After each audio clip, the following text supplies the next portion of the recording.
Hello Druids, Rune fans, it's Wise here, and I'm sitting by the big pine tree at the corner of my house that I reside at, and I'm fortunate enough that it's right at the edge of a pair of crossroads. So it's about 2 in the morning. I'm just sitting here unable to sleep, and thought it'd be a good idea to come out and record some things in the dark. So if you hear some crickets chirping in the background, and you hear a car pass by occasionally as people are going to bed or to work, you know what's up. So I just came from spending some time with a buddy of mine, and I'm kind of going through the end of trying to get stuff organized and trying to get fiscally back where I need to be, and a bunch of things I was waiting on to happen in my life finally happened. So I have this kind of clean slate kind of thing today. Decided, what the heck, just going to go out and record a soundtrack, and I'll post it to a video later and you guys get to hear it. So I do hope you enjoyed the Legends thing that I started, and this is in that vein. And this is a story I heard a very long time ago when I was a kid about Raven, and it's not a legend I've been able to track down anywhere, so I suspect that my grandfather made it up. It goes something like this. Long ago, when the world was young, the Thunder Beings decided they didn't want for man to get too numerous. So they took fire away from him and hid it up in the clouds. Winter came that year, and it was exceptionally cold. And the people that were there started getting sick and dying off. There wasn't enough to eat. It was too cold to stay out. They just couldn't deal with it. This one man in particular had a daughter, and he was very scared that his daughter would die. He didn't care so much about himself, but the idea of his family dying on him terrified him, as they'd already lost his wife. And he heard this strange noise in the distance, this cawing sound. Caw, caw, caw. And he thought for sure that something was laughing at him, and he turned and he looked, and on a tree branch there was the biggest, whitest bird he had ever seen. And the man says to the bird, "Are you laughing at me?" And the bird says to him something along the lines of, "I'd laugh at any fool that's willing to suffer when he could take action to fix his problems." So the man says to the bird, "What can I do? I can't go to the clouds and get the fire back from heaven." And the bird says to him, "No, but you can make a deal with someone who can. And you are very fortunate that today I am here, and those beings in the heavens have really just kind of really royally ticked me off. And I would be willing to bring the fire back for you if you'd be willing to give me something in exchange." So the man looks at the bird and he says, "Okay, what is it that I have that you would wish?" And the bird says back, "You have a daughter, and I'm in need of a bride. Promise me your daughter's hand in marriage, and I will bring back the fire from heaven. Not only will I bring it back, but I will bring it back in such a fashion that they can never take it from you ever again." And the man, desperate for fire because they need to survive, human beings that is, agrees to this deal. He says, "Give me your name that I might know you." And the bird says, "I am Raven, and who are you?" And the man says, actually, I've forgotten what name this guy has in this story. It wasn't anything especially insightful or kenning, so let's call it something along the lines of the man, just for sake of the story. Again, I'm kind of recording ad hoc here tonight. Oh, hold on. Sorry about that. There was a car going by. I don't want it to get too loud, because I'm right by the edge of the road underneath this pine tree. So where did I leave off? Oh yeah, so the raven says to the man, "Well, give me your daughter's hand in marriage." And the man says, "All right, if you bring the fire back from heaven, I will give you my daughter's hand in marriage." And so the raven takes off into the sky, and his big white wings flap, flap, up into the heights of the clouds. And he gets up there, and they all knew him up there, because he's a bird, he could fly, he's been to the clouds before, the thunder beings all know who he is. And he gets up there and he starts asking, "Hey, that fire you guys stole from the humans, that was a good trick. But you know, I've been down there, I'm a little cold, I need to warm myself. Can you point me where it is?" The thunder beings all point to this place up in the sky, high by the sun, where they've decided to hide it. And so the raven flies closer to the sun. He gets going, he gets going. He comes near the sun's home, and the sun is out there being its bright self. And he calls from a distance, friend sun, let me warm myself by the fire." And the sun says, "Certainly, Raven, I know you." And Raven says, "Oh, thank you. Friend sun, do you mind dimming down your light just a little bit, because you're so bright I can't quite see?" And the sun says, "Certainly, friend Raven." The sun begins to dim itself down. And in the process of it dimming it down, it had to turn its face from Raven. And Raven quickly took some of the fire, some embers from the sun's hearth where he'd hidden the fire, and hid them in the folds of his feathers. And then Raven says to the sun, "Oh, friend sun, I am so glad that you let me up here. You're nothing at all like what those other thunder beings say you're like." And the sun turns to him, and she asks, "What do you mean I'm not like what those other thunder beings said I'm like?" And Raven says, "Well, I don't want to be the bearer of bad news, and I really don't want to be in the middle of anything. Forget I said anything." And the sun says, No, friend Raven, you can trust me. It won't go any further. What was it you said?" And Raven says, "Well, the moon said that you're mean and stingy." And the sun said, "The moon said that? I will never be in the same room with him again. What else?" And Raven said, "Well, I feel bad. I mean, now I've come between you and the moon, and I don't want to get anybody else in trouble. I'm sure they were just talking. They were angry. They didn't mean it." No, friend Raven, you're among friends. Tell me, what did they say? Who said bad things about me?" And Raven said, "Well,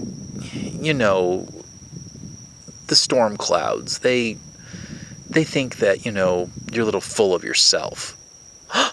"They said that? Why, I will never show them my face or my gowns ever again," the sun says. And finally, as Raven's trying to creep out the door, the sun says, "Friend Raven, let me get something from you from the fire." "Raven, did you take something from my hearth?" And before she could catch him, he flew out the door into earth as fast as he could, falling like a rock. The sun chased him, close on his heels, trying to get back the fire, knowing that Thunder Beings would be furious at her if she let Raven get away with the embers. And as he's diving, she's chasing him, and he's zipping and zagging through the forest, and as she follows him, some of the forests catch on fire, so much so that they end up making deserts and sand, and nothing will ever grow there again. Other places, she was so close to the earth and becomes so hot that nothing can ever get away from the heat, and it shimmers in the air. He zigged past the northern caps, past the tall forests, down in the lowest valleys, and still she followed relentless, her fire and her anger bright and burning, and Raven felt the heat close on his tail. But finally, being crafty, he managed to lose her. But between the fires of the sun and the fires he was holding, poor Raven was caught between two sources of heat, and his feathers, once white, began to char and burn until they were all black, and his voice became coarse from breathing in the smoke. Raven flew to the human village, and he came across the man, and he said to the man, "Here, man, here is the embers that I promised with the fire, and I saw how the sun made it and kept it pure." And Raven took a couple of sticks and showed the man how to rub the sticks together to create fire. And the man said, "Well, I thank you for this great gift." And the man quickly took the fire and gave it to his daughter.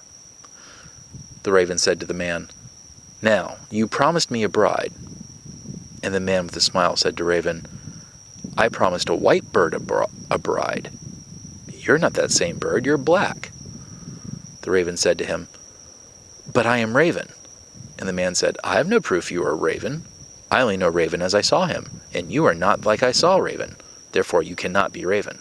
You're lying to me. I thank you for your gift and will take no revenge for the lie, but you need to leave."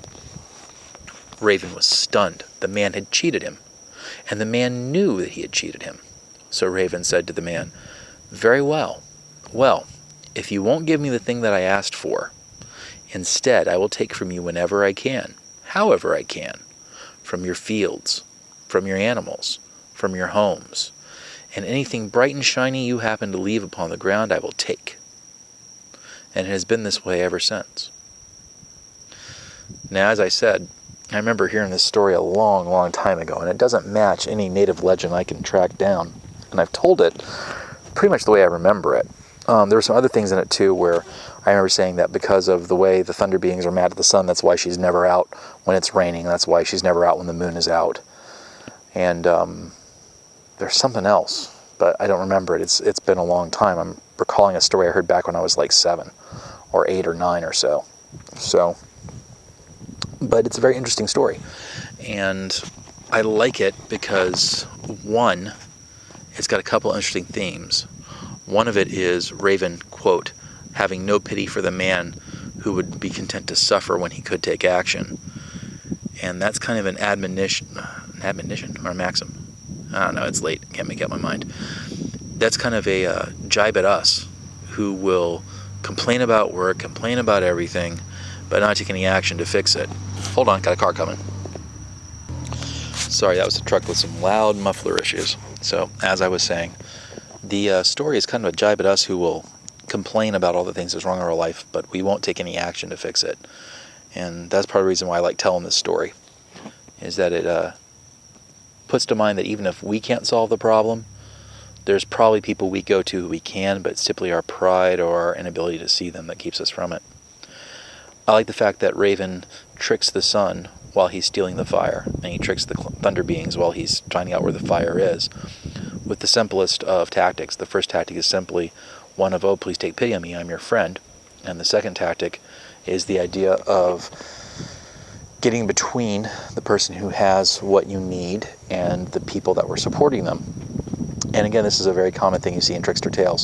And I don't mean to say that I like it as it's something I'd advocate you do in your personal life. I'm just saying I like it as a story motif, that it shows how tricky and subtle Raven is, and that you should look out for that kind of tactic amongst people you may know. That when I speak from personal experience, I had someone, very well-meaning, try to fix my relationship with one of my former friends, doing the same kind of thing, and it just didn't work. The last thing I like about it is it shows that when Raven comes back to Earth and he's done all this sacrifice, he's done everything he said he's going to do, and the man cheats him out of the bride, it shows that human beings are not completely powerless in the face of the spiritual world, like some systems, and by that I largely mean Christianity, try to tell us we are. I was raised in a very exclusionary form of Christianity, which I may have talked about before. They're the only Christians they believed were going to heaven. Other Christians were hellbound. And they were very adamant that they had the one true way. And they were also very adamant that God, being perfect and eternal and not touchable by any other means, could only be spoken to in the way they said. Nobody else could have anything right. That also means that they believe that God being all-powerful, humans were weak before him and had no power of their own. In fact, the only power you had as a human being was the power to accept that you were powerless. Well, even at a young age, I had problems with this. And I guess that's probably why this story stuck. And I don't remember exactly why my granddad told me this story, but it was from him. He may have just thought he was entertaining the child, but this is what I remember. So, where was I going with this? Oh yeah, again, forgive me for the rambling. So, in the story where the man tricks the raven, it shows that human beings, if they are subtle enough and if they're quick enough, can get the uptake on anything regardless of the threat or the nature of it.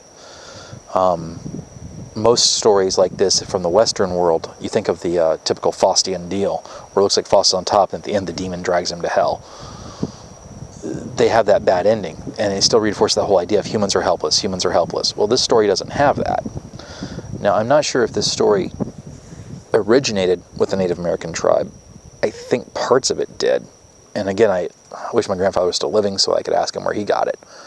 But I remember him telling this to me, and this is how it came across. And it was a very different look at the world than everything else that was going on. So I tell it to you and hope that it gives you some insight into the world and how to make your way through it. and it does have a sequel. It was called How Raven Gets the Bride, and that one goes into some sacrifice on the girl's part, but we'll record that later. This has been Wise Thrice, and this is episode 2 of the Druid's Rune Legends, and I hope you enjoyed it.